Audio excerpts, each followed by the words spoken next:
and I'm getting some sort of weird thing here.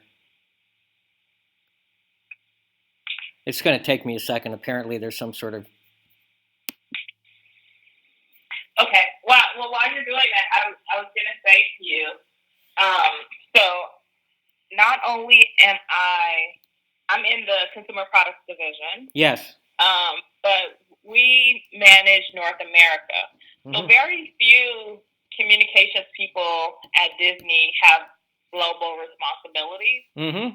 Um, and so, I'm not sure how much insight I can give to you on the topic. I can tell you how we work with the other markets, but and I don't know if I'm able to give you enough like high level what's our vision as a company. Well, because people above my pay grade are probably making those decisions and thinking about that. mm-hmm. I'll do the best that I can, but I just kind of wanted to, preface it in that way. Okay, well, I think I'm less concerned about that. We'll just kind of go where you can go. Whatever you're telling me, it would take me probably a week of sifting through materials to find. So, Okay. it's because somewhere somebody's written about it already. So, Okay.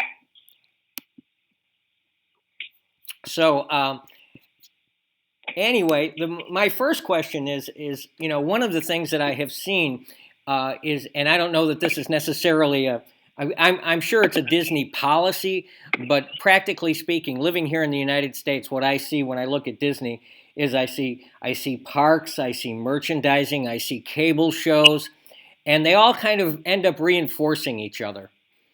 And but when you go over, and Disney earns approximately has approximately 3/4 of its revenue based on operations on the North American continent. But what I'm curious about is Disney. That also means that a quarter of Disney is overseas.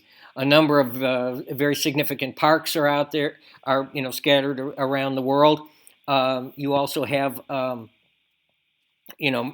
number of cable operations, and I was kind of wondering, is there some sort of, does Disney have, some overall vision for say its products and their overseas division, their overseas distribution? For products, you mean when you say products, you don't mean products specifically. You mean all of our divisions of the company. Whatever you feel comfortable addressing.